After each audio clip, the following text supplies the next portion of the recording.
¿Y qué tal, doctor? ¿Cómo está? Creo que él haya pasado bien, que esté lo mejor posible durante la pandemia. Sí, bien, gracias. ¿Usted cómo está? Gracias a Dios, bien. No ha habido novedades en mi casa. Adiós, gracias. Ya, estamos en vivo. Estamos en vivo. Eh, Buenas noches a todos. Hoy día estamos comenzando una entrevista más. Creo que esta es la tercera. Este espacio aún no tiene nombre, así que vamos a decir que se sigue llamando Hábito de Monje. Y hoy tenemos un invitado muy especial, acorde a la fecha que se conmemora hoy día, el Día Internacional de la Salud Mental. Estamos con el doctor Santiago Stucky. Stucky Portocarrero. Es profesor de psiquiatría, doctor en psiquiatría. Ha escrito varios libros sobre el tema de psiquiatría, especialmente en el Perú. Y tengo entendido que también es investigador certificado por la CONCITEC. Estoy buscando hoy día. Sí, sí, en la concité que está mi perfil. Entonces usted es una persona totalmente autorizada para hablarnos del tema. Doctor, muchas gracias por estar acá. Muy buenas noches y como le digo, espero que esta pandemia usted la esté pasando de la mejor manera posible en lo que cabe, ¿no? En la circunstancia que estamos a nivel mundial. Espero que esté todo bien en su entorno, doctor. Muchas gracias, señor Bendezú, por la invitación. Muy bien. Hoy es el Día Internacional de la Salud Mental. Usted que es un profesional del tema, que sabe sobre esto, ha investigado y escrito sobre el mismo. En nuestro país, la inversión, la preocupación, la investigación sobre la salud mental siempre ha estado en un déficit y creo que ahora las circunstancias en las que estamos, en la pandemia mundial, eh, ha hecho más visible ese déficit, pues eh, estamos, estamos en unas circunstancias en las cuales la gente tiene mucho miedo, mucho estrés, mucha depresión, mucha ansiedad. ¿Qué impresiones tiene usted sobre la sociedad peruana en estos meses de pandemia? Bueno, en general, como usted bien ha dicho, el tema de la salud mental y los problemas referentes a la mente, la salud mental en general, no han recibido mucha atención tradicionalmente en nuestra sociedad. En los últimos años se han estado llevando a cabo una serie de procesos que se les ha denominado en conjunto la reforma de la salud mental. Lo que se está buscando es y tratar de llevar servicios de psiquiatría y psicología a más cerca de los domicilios de las personas, ¿no? Y con tal propósito se han implementado, entre otros establecimientos, los llamados centros de salud mental comunitaria, ¿no? Que son espacios, establecimientos donde se brindan servicios, como decía, de psiquiatría y psicología para las personas que lo requieren, ¿no? Es un intento de tratar de paliar los problemas que son bastante frecuentes en nuestra sociedad.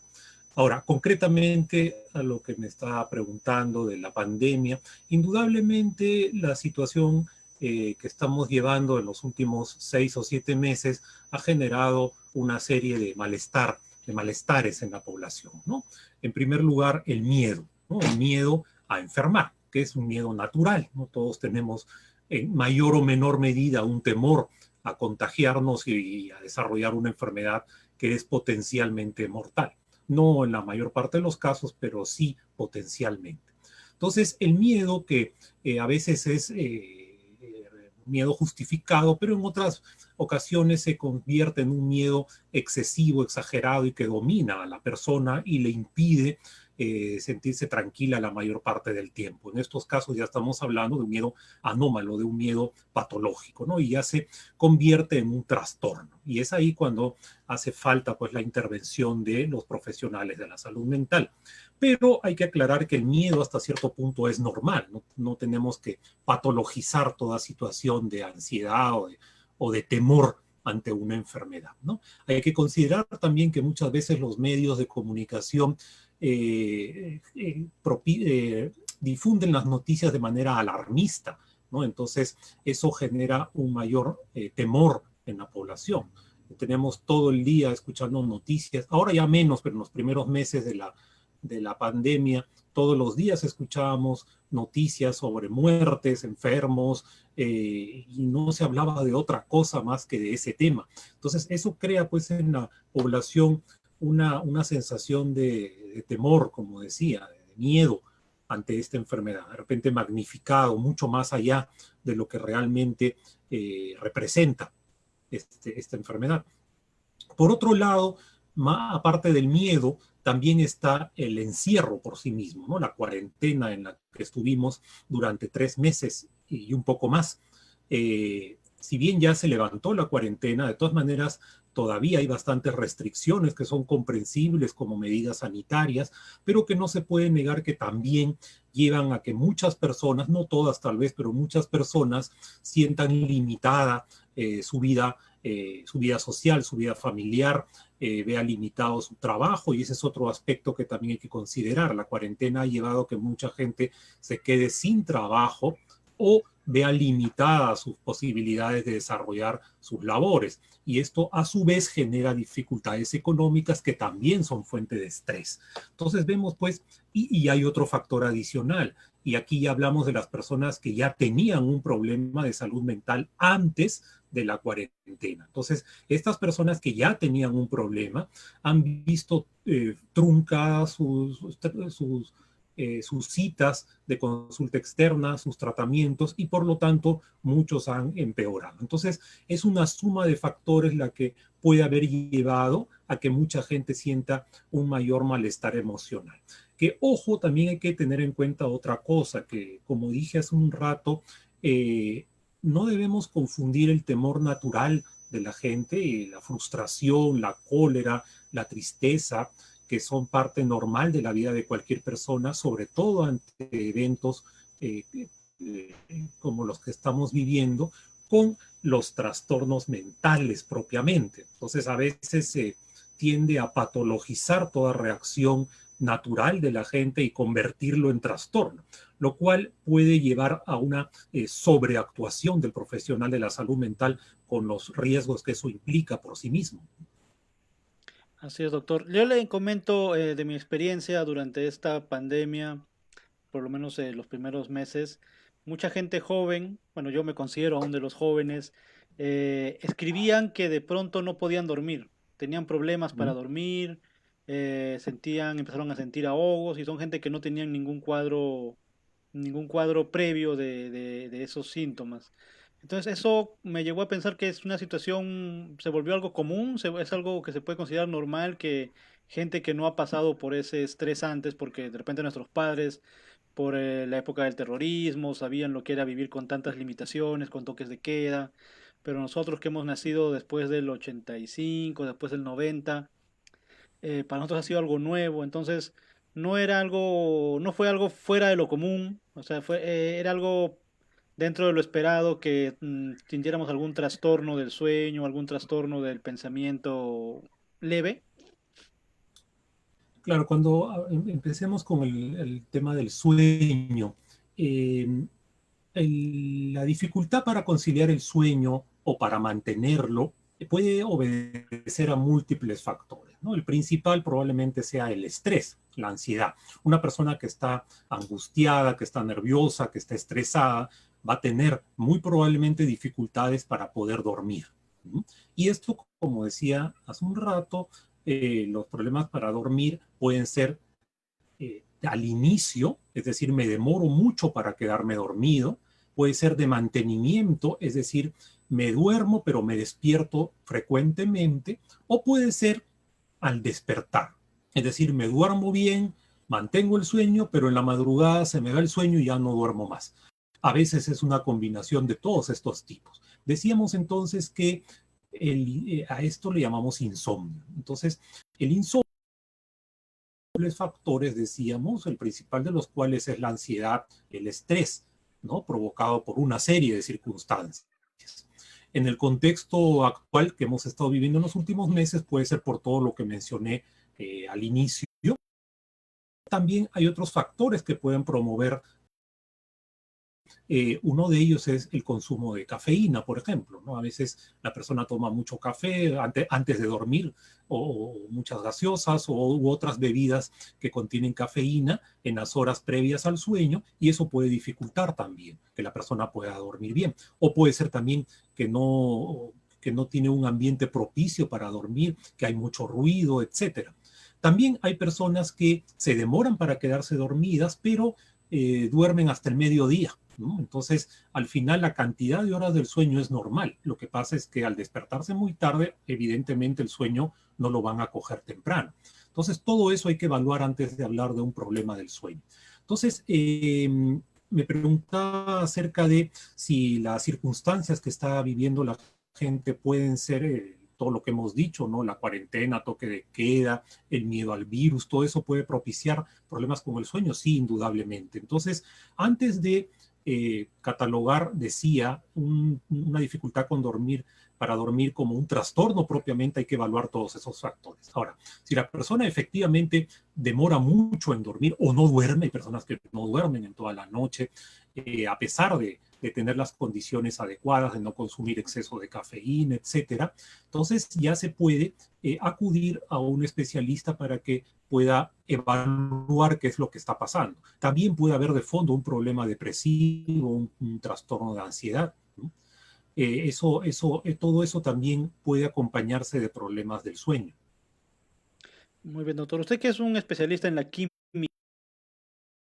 eh, muchas personas me comentan que el estrés, la depresión, esos temas propios de esta pandemia afectan directamente a las defensas del organismo, lo cual hace que tú al estar demasiado preocupado, demasiado triste o demasiado tenso, te haces más propenso a que una enfermedad pueda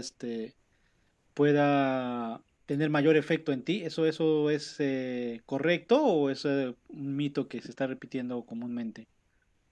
Bueno, sí se ha encontrado efectivamente una asociación entre estrés excesivo y disminución de las defensas. Podría ser, ¿no? No es algo categórico, no es algo muy fuerte, muy severo, ¿no? Pero definitivamente sí el estrés, sobre todo el estrés crónico más que el estrés agudo, pueden llevar a que la persona no tenga un sistema inmunológico en óptimas condiciones. Correcto. Bueno, esta pandemia nos ha demostrado que hemos descuidado muchos ámbitos del sector público, ¿no? De la salud pública, la educación, ¿cierto? Bueno, tirando agua para mi molino, lo que es los derechos laborales. Pero usted que está dentro de lo que es la salud pública, visto lo que hemos visto ahora en la pandemia, todas las deficiencias que hemos tenido en el campo de la salud mental, hoy que estamos en un día especial. Si estuviera en sus manos una propuesta, una iniciativa, ¿por dónde empezaría? ¿Qué es lo que usted considera que que está más relegado en nuestro país en el tema de salud mental? ¿Por dónde empezaría a trabajar? Cuando hablamos de salud mental estamos hablando de un tema bastante amplio y que depende de múltiples factores, ¿no? No podemos reducirlo todo al campo de la psiquiatría o la psicología, ¿no?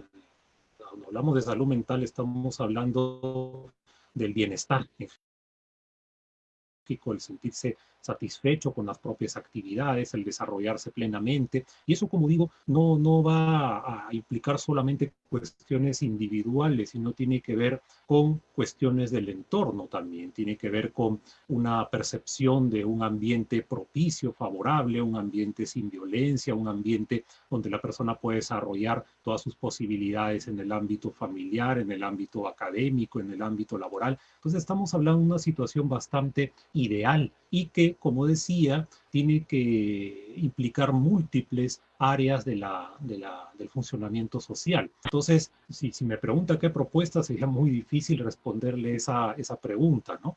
Lo que decía al principio es que en los últimos años se ha estado llevando a cabo una serie de procesos que buscan justamente llevar la atención a las personas que lo requieren, ¿no? Por supuesto, a las personas que padecen ya de problemas de salud mental, que no solamente estamos hablando de trastornos mentales, que son una parte muy importante, por supuesto, pero no lo es todo. También estamos hablando de problemas de violencia, por ejemplo, violencia contra los niños, contra las mujeres, etcétera, que también son cuestiones que requieren la intervención de los profesionales de la salud mental, pero no solamente, ¿no? Sino que tiene que ver también con una sociedad que esté menos dispuesta a tolerar ese tipo de conductas, tiene que ver con legislaciones que no dejen en la impunidad las conductas agresivas, tienen que ver también con cuestiones económicas que no eh, lleven a que los grupos más vulnerables se vean en situación de dependencia económica, siendo más puntual en el caso de la mujer que es víctima de violencia. Muchas veces esto tiene que ver con una posición de dependencia económica frente a la persona que ejerce la violencia. Entonces, vemos pues que es un asunto bastante complejo y que tiene que ver con múltiples aristas, ¿no? Entonces, cuestiones sociales, económicas, políticas, etcétera. Lo que decía la que se ha llamado últimamente la reforma de salud mental tiene que ver principalmente, bueno, también con esos factores, por supuesto, pero también puntualmente con la atención de las personas que ya padecen de un problema de salud mental, ¿no? Que tradicionalmente esto se ha estado llevando a cabo en grandes hospitales y que muchas veces las personas no tenían acceso directo a la atención. Entonces, al existir los centros de salud mental comunitaria, las personas tienen más posibilidades de acceder a los servicios cuando los necesitan. Claro, eso es cierto. Y eso me lleva a otra pregunta, ya que en la pandemia se ha visibilizado más aún la falta de centros de salud. En su opinión, en el Perú, el tema de la psiquiatría, el tema de buscar ayuda cuando uno tiene problemas en ese ámbito, la salud mental, ha seguido siendo un tabú durante estos años. Siente que la gente tiene temor de necesitar la ayuda de un psiquiatra, de un psicólogo, o cree que eso ya va cambiando. Yo considero que al menos, si algo positivo, algunas cosas positivas hay durante la pandemia, es que la gente ha perdido un poco el miedo a pedir ayuda. Yo veo testimonios en público, en redes, incluso en medios de comunicación, de gente que pide ayuda porque ya no pueden con esta carga, ¿no? Entonces, al menos eso puede ser, que antes te decían, oye, si tienes algún problema de estrés, de algo, eso es por ocioso, no sé, pues no estés pensando tanto, sal, paséate, vete con tus amigos, haz algo, para que no estés pensando tanto, pero el pensamiento introspectivo también es importante. Entonces, a mi pregunta sería, retomando, ¿considera que en el Perú la psiquiatría, la psicología siguen siendo ramas un poco tabú de la medicina? Que a la gente le cuesta más decir que necesita ayuda médica en psiquiatría que ayuda médica oncológica, por ejemplo. Sí, definitivamente todavía sigue siendo un tanto difícil que una persona acuda a un servicio de psicología y más todavía a un servicio de psiquiatría, porque tradicionalmente se ha asociado la psiquiatría a la locura. Entonces, no es raro escuchar que yo no voy al psiquiatra porque no estoy loco. Y bueno, esto tiene que ver con los orígenes mismos de la especialidad, ¿no? Cuando la psiquiatría empieza a aparecer en el escenario médico, que es a último tercio del siglo XIX, había sido precedida por el alienismo y esto era una disciplina encargada de la locura, ¿no? Lo que ahora llamamos más o menos psicosis. Entonces, tradicionalmente la psiquiatría se asociaba a la pérdida de la razón, pero con el tiempo la psiquiatría ha ido abarcando otras situaciones en las cuales la persona puede tener un padecimiento emocional eh, que no necesariamente implica la pérdida del juicio, la pérdida de la razón. Y por eso muchas personas con problemas emocionales, problemas de ansiedad, problemas de depresión, problemas con el sueño, como habíamos mencionado, consumo de drogas, etcétera, pueden beneficiarse de un tratamiento, una terapia psicológica. Entonces, sí se ha ido perdiendo el miedo probablemente a la psiquiatría y a la psicología. Así es, doctor. Nosotros tenemos, de repente, en el imaginario popular, cuando hablan de un manicomio, digámoslo así, imaginamos esos lugares lúgubres, oscuros, que parecen casi mazmorras, donde los este, maltratados o sometidos a tratos un poco experimentales. Uno de sus libros menciona que si bien eso es alimentado bastante por la industria cinematográfica, la industria televisiva, no estuvo muy alejado de los inicios de la psiquiatría. Ah, bueno, por supuesto, eso no es gratuito, eso no es totalmente totalmente falso. Definitivamente la,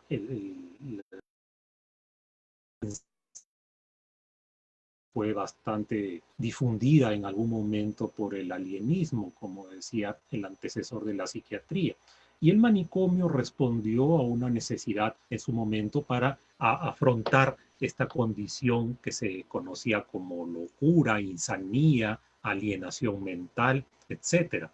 Entonces sí, hubo un momento en que se propiciaba que las personas que habían perdido la razón tenían que estar encerradas en un lugar, en un asilo, ¿no? O manicomio. Y muchas veces sí, pues sí, definitivamente se cometían abusos, eso no podemos negarlo. Entonces, hay un sustento para esa imagen cinematográfica, como usted menciona. La idea a partir de cierto momento histórico ha sido ir planteando modelos de atención alternativos al asilar o al manicomial, ¿no? Porque el manicomio no implica solamente encierro y maltrato, no implica una visión de la atención de la persona con un trastorno mental centrada exclusivamente en la psiquiatría y en el individuo alejado de su comunidad. Entonces, eso es un modelo que probablemente funcionó en algún momento, pero en el contexto actual se considera caduco, se considera que no es lo más adecuado para las personas que tienen padecimientos mentales. Por eso, como decía hace un rato, lo que se está propiciando es la descentralización de la atención de salud mental, que implica a otros actores, ya no solamente al psiquiatra, sino también al psicólogo, a la trabajadora social, al personal de enfermería, etcétera. Entonces ya no es solamente labor del psiquiatra, sino de un equipo, ¿no? Un equipo interdisciplinario que debería trabajar conjuntamente para ayudar a las personas que lo requieren. Así es, así es. Va a haber momentos en los cuales una persona le baste con una terapia psicológica, pero no es ninguna vergüenza si tiene que a la par llevar terapia psiquiátrica y necesitar no sé, medicamentos. Eso es algo normal. Todo eso es para ayudar a las personas. No hay que por qué sentirse mal o sentirse menos. Eso es simplemente un trastorno. Es como cualquier otra enfermedad que tienes que tratarte y recibir el apoyo de tus familiares, y por eso el Estado debe tener políticas públicas, como usted menciona, para descentralizar esa atención primaria y en todo ese sentido. Doctor, ya que le agradezco por el tiempo que nos está dando, para ir finalizando, ya que yo sé que es sábado, es en la noche, usted también tiene cosas que hacer, para ir acabando un poquito, no sé si podría hacer una pregunta sobre la realidad, ya lo que hemos visto en la sociedad. Hemos visto que pese a las prohibiciones, pese a los mensajes, mucha gente joven, pero también adulta, se reunía en discotecas privadas, en fiestas. ¿Por qué? ¿Qué cree que se debe esa necesidad de juntarse para celebrar, sabiendo que hay problemas de contagio como los que ya conocemos, que son aeróbicos, ¿no? El virus es aeróbico. Una persona, algo ocurrió similar durante la peste negra en la Edad Media. Hubo gente que dijo, bueno, pues si la gente se está muriendo, mejor vivamos al máximo la vida que nos queda, pues, ¿no? ¿Usted cree que sea estas reuniones clandestinas para beber, para bailar, sea solamente irresponsabilidad de la gente, o ¿O hay algo más de fondo, como decir de que se han dado cuenta de que la vida es muy corta, entonces ¿para qué vivir escondidos? ¿Para qué vivir cuidándote tanto si mañana no vas a estar? En su opinión, ya un poco tocando la sociedad, ¿cómo lo ve usted? Bueno, es que el tema es bastante complejo, ¿no? No podemos reducirlo solamente a irresponsabilidad, que claro, sí, en parte lo es, pero sería bastante simple el análisis si nos quedáramos solamente en la crítica eh, negativa de tildar de irresponsables a quienes, no, a quienes incumplen las normas y punto, ¿no? Esto tiene que ver nuevamente con una serie de factores, ¿no? Definitivamente la necesidad de socializar es bastante fuerte en la mayoría de personas. Probablemente haya muchos para los cuales la, la cuarentena no ha implicado mayor problema porque ya de por sí no eran muy propicios a las actividades sociales y hay gente que hasta la ha sentido como un alivio probablemente. Yo, por Pero ejemplo. también hay mucha gente que no. Bueno, también hay mucha gente que no, mucha gente para la cual las reuniones, las fiestas son muy importantes y forman parte de la vida. Entonces, el que de pronto se hayan visto limitadas es algo bastante difícil de sobrellevar.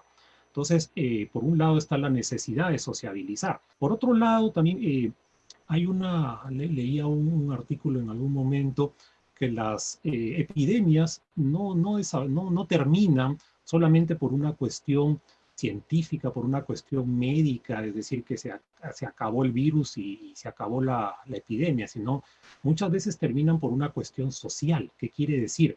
Se levanta la cuarentena, se levantan las restricciones, no porque ya no existe el virus, sino simple y llanamente porque ya no da para más el encierro, ¿no? Y esto, repito, obedece a cuestiones sociales, la necesidad de interaccionar con otras personas, también, pero también obedece a cuestiones económicas. Simplemente hay gente que tiene que trabajar, entonces va a tener que salir. Y también obedece a cuestiones políticas. A veces el gobierno se ve obligado a tomar ciertas medidas o a no tomarlas por presiones políticas. Entonces, vemos pues que es un asunto complicado el término de una epidemia. Entonces, puede que llegue el momento en que la gente simplemente asuma el riesgo de que se puede enfermar. ¿No? Nos parezca bien o nos parezca mal. Yo no estoy juzgando si es la mejor actitud o no, pero el hecho concreto es que eso puede suceder. Y de hecho, hay muchas enfermedades que en algún momento que simplemente vinieron para quedarse, ¿no? Y ya la sociedad aprende a convivir con ese riesgo, ¿no? Entonces, cuando decimos, recapitulando, que hay personas que hacen caso omiso a las reglas, tiene que ver con todo eso. Por supuesto que también hay de fondo quizás una tradicional tendencia en nuestra sociedad en particular a no acatar las normas de repente, ¿no? Pero el asunto va más allá de eso. Es un asunto que tiene muchas variables de por medio. Así es, yo muchas veces recuerdo que la sociedad también nos ha bombardeado también con imágenes como por ejemplo los jueves de patas, Mm. tal promoción con tus amigos, ¿no? Siempre nos dicen eso que tienes que estar acompañado. Hay una corriente existencialista de la filosofía también que habla de que el individuo como individuo está desamparado y que su fuerza es el colectivo. Entonces, siempre me ha parecido, como usted dice, muy simplista decir esos son irresponsables y ya. Incluso también hay algunos que de repente tienen problemas con el alcohol desde antes y necesitan estar Claro. consumir alcohol, todas esas cosas. Esperemos que, bueno, las cosas vayan mejorando, o como parece que están mejorando poco a poco. Y bueno, para mí ha sido un gusto tenerlo acá. Espero que podamos contar con usted de repente para el mes de diciembre, cuando va a ser una Navidad, unas fiestas de fin de año bastante peculiares después de décadas. Y bueno, si usted tiene algunas palabras que nos quiera dejar por el Día Internacional de la Salud Mental, somos todo oídos, doctor.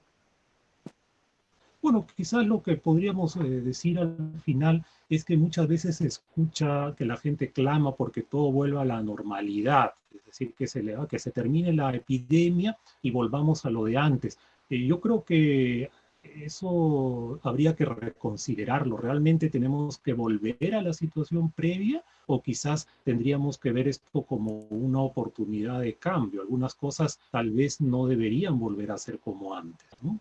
Hay cosas que quizás ya no van a cambiar y van a tener que aceptarse como parte de una nueva normalidad. Y eso también lo leí hace poco.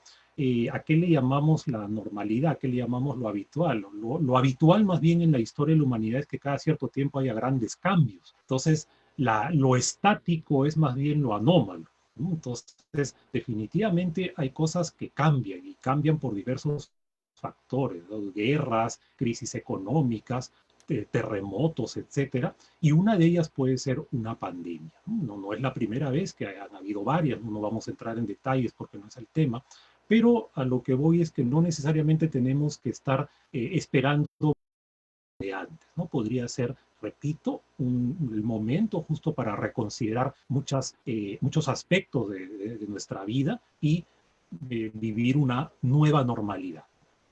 Así es, doctor.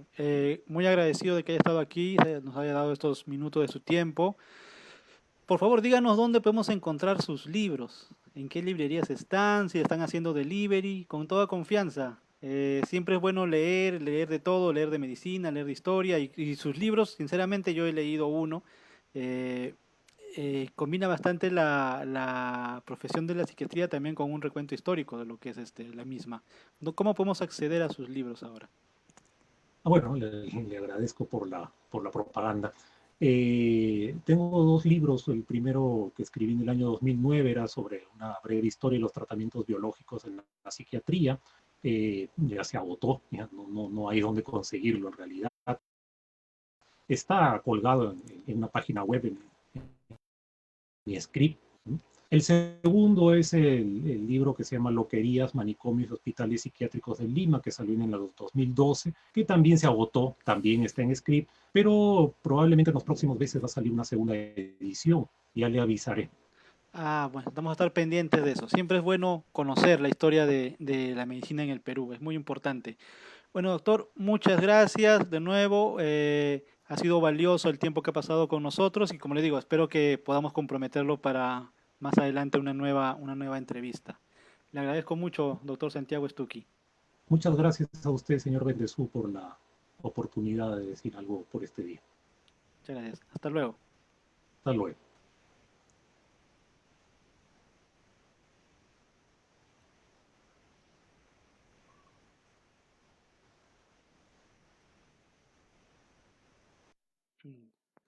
Bueno, ha sido el doctor Santiago Stucchi, un profesional en la carrera de la medicina en la especialidad de la salud mental. Y bueno, la próxima semana vamos a tener un nuevo invitado para hablar de temas de actualidad.